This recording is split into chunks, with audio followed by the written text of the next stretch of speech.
Okay, so have you ever thought about like what it actually means to really understand something? Not just knowing like a bunch of facts about it, but like really getting it, you Yeah, know? I know a human. It's like we're bombarded with information all the time, right? Right. But what we're really craving is that deeper level Yeah. of insight, you know? Totally. It's like that aha Yeah. moment when everything clicks into place. Exactly. And that's kind of what we're trying to do with this deep dive, right? We're taking a bunch of sources and we're like pulling out those core ideas, those golden nuggets that can help you see things in a whole new way. Hmm. And today we're going to be putting on our philosopher hats. Oh, cool. We're going to be diving into the work of a really influential thinker named Wesley Salmon. Okay.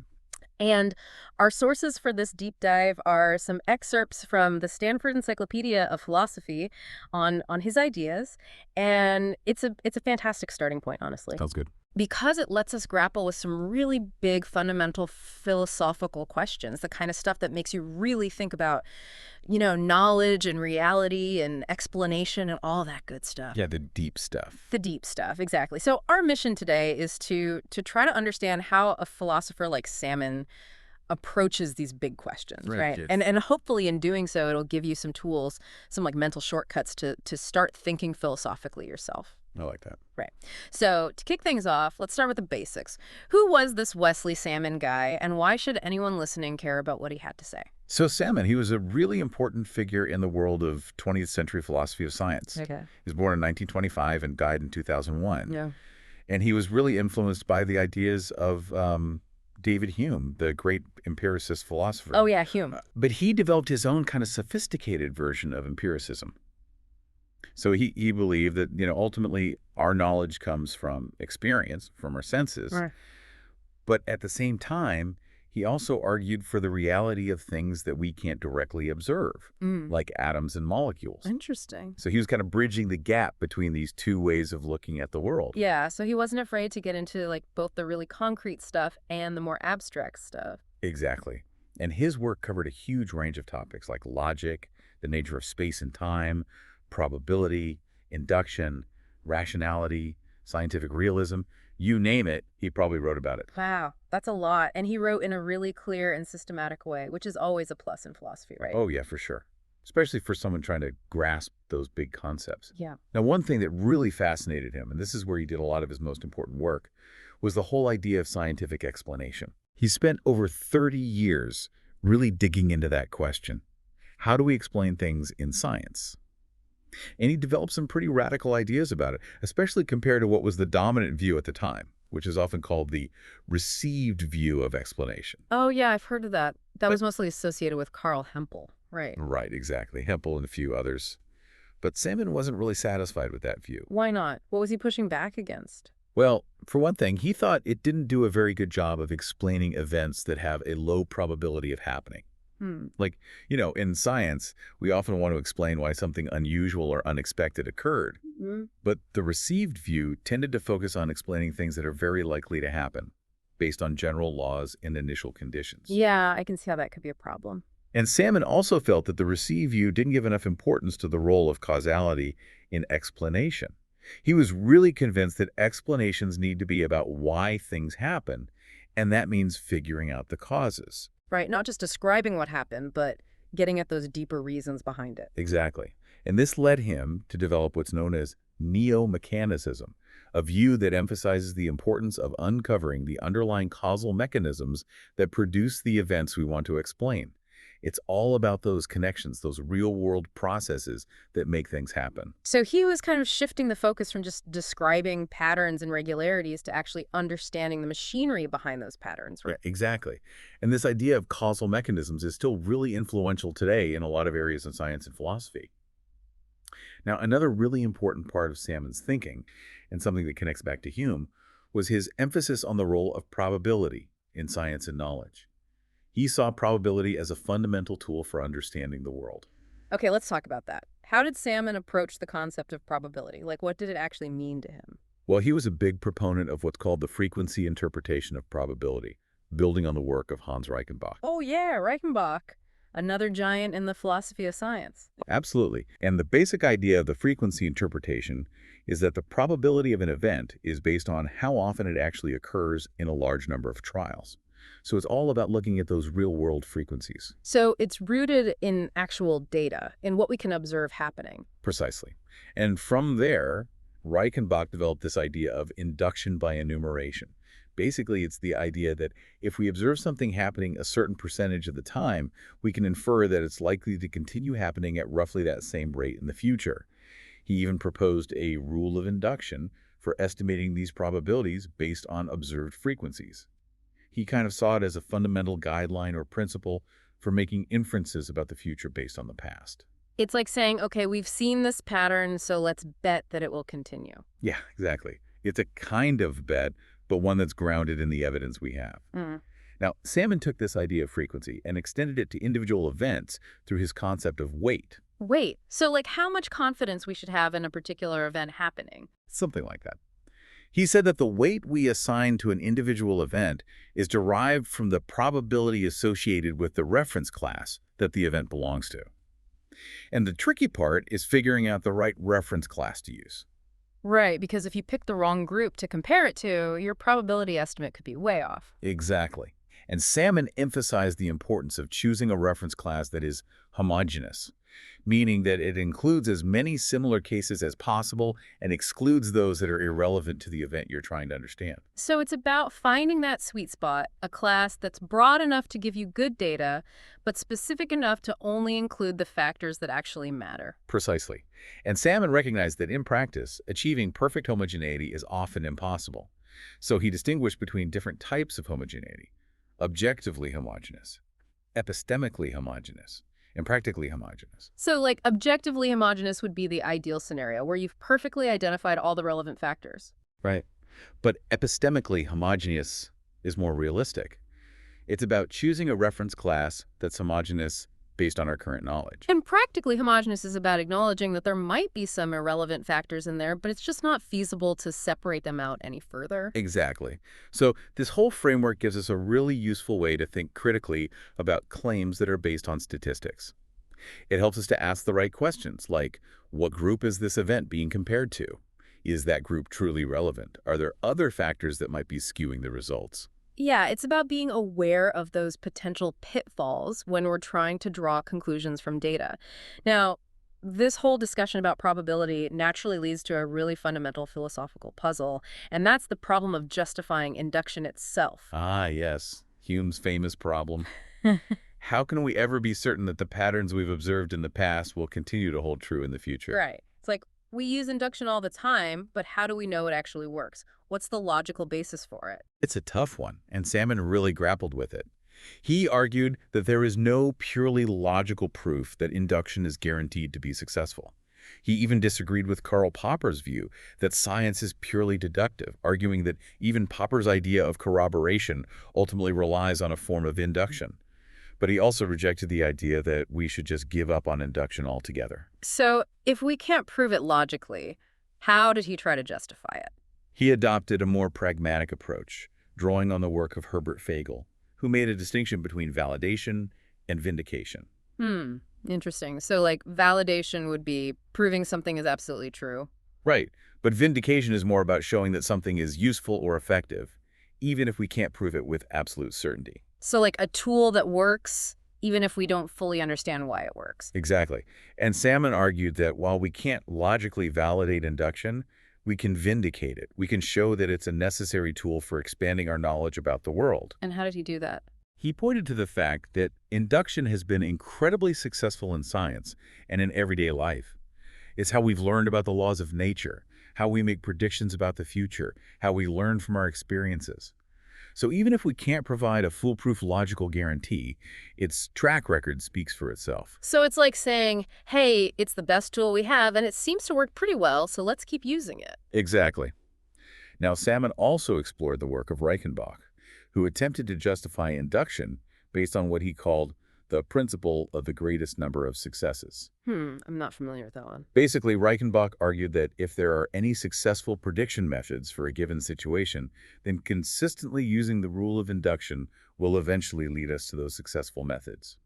He emphasized the self-correcting nature of induction, that over time, as we gather more evidence, our predictions will become more accurate. But Salmon had some concerns about this approach. What were his issues with it? Well, he felt that Reichenbach's reliance on the idea of descriptive simplicity wasn't quite strong enough. Reichenbach had argued that the rule of induction is the simplest rule that's consistent with the goal of making successful predictions. So it's kind of like Occam's razor, the simplest explanation is usually the best. Right. But Salmon argued that simplicity is really a property of statements or theories, not of rules themselves. And he thought that there might be other rules, other asymptotic rules as he called them, that could also lead to successful predictions in the long run. So simply saying that the rule of induction is the simplest one wasn't enough to definitively say it's the best. So he was looking for a more rigorous justification, something that could rule out those other potential rules. Exactly. And he proposed some additional criteria like regularity and linguistic invariance. The regularity condition essentially ensures that our probability assignments are consistent with the basic rules of probability theory. And the linguistic invariance condition says that our inferences shouldn't depend on the specific language we happen to use to describe the evidence. So the conclusions we draw should be based on the actual content of the evidence, not on how we happen to phrase it. Exactly. Now, for a while, Salmon thought that these criteria might be enough to uniquely justify the rule of induction. But then he ran into some challenges, particularly from the philosopher Ian Hacking, who showed that even more conditions would be needed. And Salmon wasn't entirely satisfied with those additional conditions. So the problem of justifying induction is still an open question in philosophy. It is. But Salmon's work on it was really important. He helped to clarify the issues, to show what's at stake, and to explore different ways of approaching the problem. Now, before we move on to his work on explanation, it's worth mentioning that Salmon also spent a lot of time thinking about other interpretations of probability besides the frequency view. Right, because there are other ways of understanding what probability means, right? Like some people see it as a measure of belief or as a logical relationship between propositions. Exactly. And Salmon carefully considered all of these alternatives. He evaluated them based on criteria like admissibility, ascertainability, and applicability. So like admissibility means that the interpretation has to be mathematically consistent. Right. And ascertainability means that there has to be a way to actually figure out what the probability values are. And applicability means that the interpretation has to be useful for making predictions and guiding our actions in the real world. Exactly. And Salmon ultimately concluded that while the frequency interpretation has its own challenges, it's still the most promising one. He felt that the other interpretations either run into logical problems or they don't provide a strong enough basis for making inferences about the world. Okay, so let's move on to Salmon's work on scientific explanation. You mentioned earlier that he wasn't really happy with the received view, the covering law model. So what did he propose as an alternative? He developed what he called the statistical relevance, or SR, model of explanation. And this model really shifts the focus from deductive arguments to statistical relationships. Okay, so walk me through that. How does the SR model work? The basic idea is that to explain an event, we need to identify all the factors that are statistically relevant to its occurrence. So we're looking for correlations, things that tend to happen together. Right. But it's not just about finding any correlation. We need to find the correlations that are statistically significant, meaning that they're unlikely to be due to chance alone. Okay, so we're trying to rule out those spurious correlations, those things that might seem connected but actually aren't. Exactly. And once we've identified the statistically relevant factors, we need to show how the probability of the event changes in the presence or absence of those factors. So like if factor A is present, the probability of the event is higher than if factor A is absent. Precisely. And a key part of this process is identifying the appropriate homogeneous reference class for the event. There's that term homogeneous again. It's a crucial concept for Salmon. Remember, a homogeneous reference class is a group that includes all and only the properties that are statistically relevant to the event we're trying to explain. So we might start with a broader reference class and then refine it, using statistical relevance as a guide, until we've narrowed it down to a group that's truly homogeneous. So it's like we're zooming in, getting more and more specific until we've identified the factors that really matter. Exactly. And Salmon even proposed a rule of multiple homogeneity to help guide this process.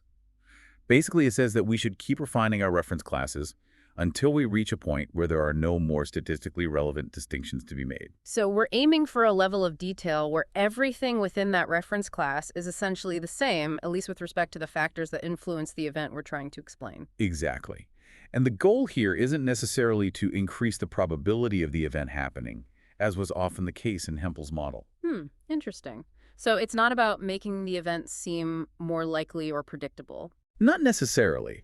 It's more about providing the most complete and accurate statistical profile of the event, given all the relevant factors. So even if the event remains relatively unlikely after all this analysis, we've still explained it by showing how it fits into the broader web of statistical relationships. Exactly. Now, another important point about the SR model is that Salmon explicitly rejected Hempel's view that explanation is just a type of argument. He saw this as a fundamental mistake. Why did he think that? Like, what's wrong with seeing explanations as arguments? Well, his main point was that irrelevant information can completely ruin an explanation, but it doesn't affect the validity of an argument. Like, you can add all sorts of unrelated premises to a logical argument, and it'll still be logically valid. Right, because logic is just about the form of the argument, not about whether the premises are actually true or relevant to the conclusion. Exactly. But in an explanation, if you include irrelevant factors, you're actually making the explanation worse. Because you're muddying the waters, you're making it harder to see what's really going on. Exactly. He also pointed out that explanations typically have a temporal direction they go from cause to effect, but arguments don't have that same kind of directionality. Right, an argument can go from effect to cause or from cause to effect. It doesn't really matter. Precisely. So Salmon concluded that explanations are fundamentally different from arguments. They're about more than just logical connections. They're about causal connections. So he was really pushing back against that purely logical view of explanation. He was. And this led him to focus more and more on the role of causality in science and in our understanding of the world. Okay, so let's talk about that. How did Salmon approach the concept of causality? Well, he recognized that while correlations can be useful for making predictions, they don't always tell us about the underlying causal relationships.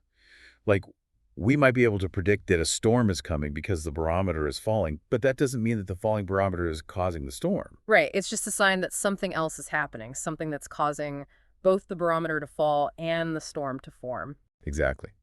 So Salmon was interested in figuring out how to distinguish genuine causal connections from mere correlations. And one of the key tools he used for this was the concept of screening off. Screening off. Yeah, it's a bit of a technical term, but the basic idea is this. If factor A is a genuine cause of factor B, then knowing about factor A should make factor B more likely, even if we don't know anything else. Okay, so knowing the cause gives us information about the effect. Right. But if factor A is just correlated with factor B, but not a cause of it, then knowing about factor A won't necessarily tell us anything about factor B, especially if we already know about some other factor, factor C, that's a common cause of both A and B. Okay, I think I'm starting to get it. So it's like if you know that someone has a fever, that makes it more likely that they have the flu because having a fever is a symptom of the flu. Exactly. But if you know that someone has been exposed to the flu virus, then knowing that they also have a fever doesn't really give you any additional information about whether they have the flu. Because the exposure to the virus is the underlying cause, and the fever is just a symptom. Exactly. So in this case, the exposure to the virus screens off the correlation between the fever and the flu. Okay, that makes sense. So Salmon used this idea of screening off to try to identify genuine causal relationships in the world. He did. Yeah. And he also drew on another key idea from Reichenbach, the principle of the common cause. Which basically says that if two things are correlated, there's probably some common cause that explains both of them. Exactly. And Salmon saw this principle as a really powerful tool for uncovering hidden causal structures.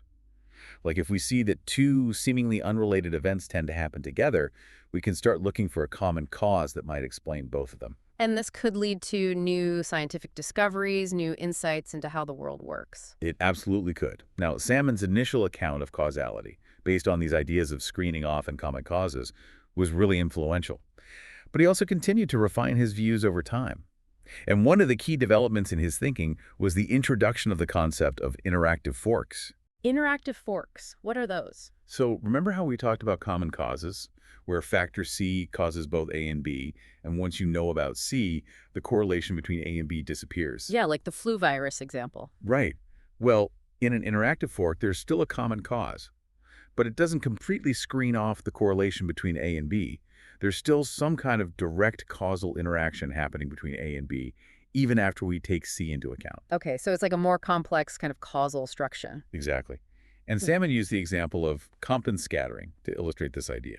In Compton scattering, a photon collides with an electron, and the initial photon can be seen as a common cause for the resulting lower energy photon and the ejected electron. Okay, so the initial photon is like factor C. Right. But even after we account for the initial photon, there's still a correlation between the energy of the scattered photon and the energy of the ejected electron. Because they're directly interacting with each other. Exactly. And this correlation is due to the law of conservation of energy. The energy lost by the photon has to be gained by the electron. So the interactive fork captures that extra layer of causal complexity. It does. And Salmon saw these interactive forks as really important for understanding how causal processes actually work in the world. Now, let's talk about those causal processes. Okay, what are causal processes, and why was Salmon so interested in them? Salmon saw causal processes as the fundamental building blocks of causality. He thought of them as continuous entities that transmit causal influence through space and time. Like, instead of just thinking about isolated events, he wanted to focus on those ongoing processes that connect causes and effects. So it's like the difference between thinking about a snapshot and thinking about a movie. That's a great analogy. And to help us understand how these processes actually work, Salmon drew on an idea from Reichenbach called mark transmission. I think I've heard of that. It's the idea that a causal process can transmit a mark or a modification, right? Exactly. So if you introduce a change at one point in a causal process, that change will be carried along the process to other points. Like imagine a beam of light. If you put a red filter in front of the beam, the light that comes out the other side will be red. And that redness will continue to be transmitted along the beam. So the beam of light is a causal process, and the redness is a mark that's being transmitted. Exactly. And this ability to transmit marks is what distinguishes genuine causal processes from what Reichenbach called pseudo-processes. So a pseudo process wouldn't be able to transmit a mark. Right. Like imagine a spot of light moving across a wall. If you put a red piece of paper on the wall, the spot will be red when it hits the paper, but the redness won't continue to be transmitted after the spot moves off the paper. Okay, I see the difference. So the spot of light moving across the wall is a pseudo process because it doesn't have that inherent capacity to transmit a mark. Exactly. Now, Salmon also incorporated Bertrand Russell's at theory of motion into his account of mark transmission. Russell's at theory. Yeah, it's basically the idea that motion is just a matter of an object being at different points in space at different times. So there's no extra thing called motion. It's just a series of locations. Okay, so how did Salmon connect that to mark transmission? He said that the transmission of a mark along a causal process is simply a matter of the mark being present at each point along the process. So like if the mark is present at point A and also at point B and at all the points in between, then we can say that the mark has been transmitted from A to B. So it's a way of explaining transmission without having to posit any mysterious forces or mechanism? Exactly. It's a very elegant and parsimonious way of thinking about it. Now, Salmon's initial account of causal processes based on mark transmission was really influential. But he also acknowledged that it had some limitations. And this led him to adopt a slightly different approach based on the idea of conserved quantities. Conserved quantities like energy and momentum. Exactly. These are quantities that remain constant in a closed system. And Salmon, following the work of philosopher Phil Doe, argued that causal interactions are characterized by the exchange of conserved quantities.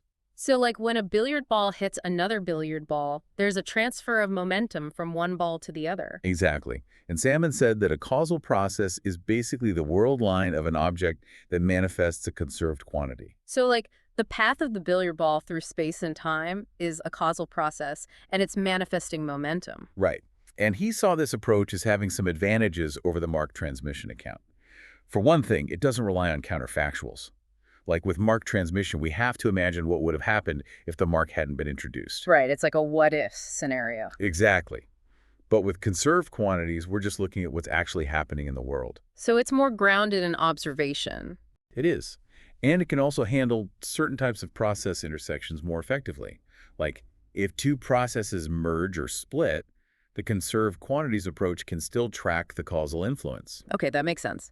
But Salmon still emphasized the importance of causal transmission, not just the possession of a conserved quantity. He did. He still saw mark transmission as a useful tool for detecting causal relationships. even if it wasn't the ultimate definition of a causal process. And he also tied this all back to the idea of causal production. Causal production. Yeah, it's the idea of how causes actually bring about their effects. And Salmon argued that causal production happens at those interactive forks we talked about earlier. So it's at those points where processes intersect and interact that something new is produced, that a cause actually makes a difference. Exactly. And this whole framework, from statistical correlations to screening off to common causes to causal processes to causal production, it really gives us a rich and detailed picture of how causality works in the world. It's a really impressive achievement, to be honest. Now, the encyclopedia entry also mentions that Salmon distinguished between two different levels of explanation: statistical causality and aleatory causality. What's the difference between those? So statistical causality, as the name suggests, is focused on statistical relationships. It uses the ideas of screening off and common causes to identify potential causal links between events. So it's about looking for patterns and regularities in the data. Exactly. But aleatory causality is more about the underlying mechanisms, the actual processes that produce those patterns. It focuses on causal processes and interactive forks, and it ties in with the idea of propensities, those probabilistic causal tendencies. So it's like going from the what to the how. Exactly. And Salmon initially thought that aleatory causality was the more fundamental and complete form of explanation. Because it gets at those deeper underlying mechanisms. Right. But he later came to see that both levels of explanation are actually indispensable. So they each provide a different perspective on the same phenomenon. They do. Statistical causality helps us to identify the relevant factors and relationships, while aleatory causality helps us to understand how those factors actually work together to produce the effects we observe. And this all ties into his overall ontic conception of explanation, right? It does. The ontic conception basically says that explanation is about fitting events into the real, objective mechanisms of the world. So it's not just about our knowledge or our beliefs, it's about the actual structure of reality. Exactly. And Salmon contrasted this with other views of explanation, like epistemic views, which focus on our knowledge, and erotetic views, which focus on answering why questions. He thought those views were too subjective, too focused on our own perspectives. So for Salmon, true understanding requires getting at that objective causal structure, that underlying machinery that makes the world work the way it does. Exactly. And he saw scientific theories as playing a key role in this process because they help us to identify the conserved quantities and the fundamental interactions that constitute that causal structure. Now, in the last part of the encyclopedia entry, it talks about Salmon's views on rationality and realism. Okay, so how did all this work on explanation and causality inform his thoughts on those big philosophical topics? Well, for Salmon, rationality wasn't just about having logically consistent beliefs. It was also about having beliefs that are grounded in the actual frequencies of events in the world and in our best understanding of the causal relationships between those events. He proposed a three-level framework for rationality. The first level is static rationality, which is just about having beliefs that are internally consistent. So, like, if you believe that A is true and that B is true and that A implies B, then you should also believe that B is true. Exactly. It's just basic logical coherence. The second level is kinematic rationality, which is about how we update our beliefs when we get new evidence. So, like, if you initially believe that something is likely to be true, and then you get new evidence that supports that belief, your belief should become even stronger. Right. And this is where Bayesian methods come in, because they give us a formal way to update our beliefs based on new evidence. But the highest level of rationality, according to Salmon, is dynamic rationality. And this is about respecting the frequencies. Respecting the frequencies. Yeah, it's the idea that our beliefs should be based on the actual frequencies of events in the world and on our understanding of the causal processes that produce those events. So if something happens very frequently, we should believe that it's likely to happen again. Okay, so it's about aligning our beliefs with the objective probabilities of the world. Exactly. And Salmon saw this as being closely tied to causal knowledge. He said that if we want to act rationally in the world, we need to understand the causes of things. Because if we know the causes, we can make better predictions about what's likely to happen in the future. So, dynamic rationality is about having both accurate beliefs about the world and a good understanding of how things work. Exactly. Now, on the topic of realism, Salmon was a firm believer in scientific realism. Which means that he thought our best scientific theories are actually describing the real world, even the parts we can't directly observe. Right, like he believed that atoms and molecules are real. even though we can't see them with our naked eyes. And he argued that this commitment to realism is compatible with empiricism, the view that all knowledge ultimately comes from experience. So how did he reconcile those two views? Because they seem kind of contradictory. He used an argument based on common causes. He pointed out that we often infer the existence of unobservable entities based on the observable effects they produce. So, like, if we see footprints in the sand, we can infer that someone walked there, even if we didn't see them walking. Exactly. And he used Reichenbach's cubicle world thought experiment to illustrate this point. In that thought experiment, there are people living in a world where they can only see shadows. But by observing the patterns in the shadows, they can infer the existence of three-dimensional objects that are casting those shadows. So they're using their observations of the shadows to learn about the unobservable world. Right. And Salmon argued that we do the same thing in science. We observe the effects of unobservable entities like atoms and molecules, and we infer their existence based on those observations. And he thought this was a perfectly reasonable and justified way to gain knowledge about the world. He did. And he pointed to specific examples in the history of science, like Jean Perrin's work on determining Avogadro's number. Perrin used multiple independent methods to arrive at the same value for Avogadro's number, and Salmon saw this as strong evidence that atoms and molecules are real. Because if they weren't real, it would be incredibly unlikely to get that same result from all those different methods. Exactly. So Salmon argued that scientific realism is not just a matter of faith or speculation. It's a well-grounded inference based on our observations and our best understanding of causal relationships. It's really fascinating how all these different pieces of Salmon's philosophy fit together, from probability and induction to explanation and causality to rationality and realism. It is. He built a really comprehensive and coherent system, and his work continues to be influential today. Well, I think we've covered a lot of ground today. We've explored the key ideas of a truly significant figure in the philosophy of science, and we've seen how those ideas can help us to think more critically and more deeply about the world around us. And hopefully, listeners, this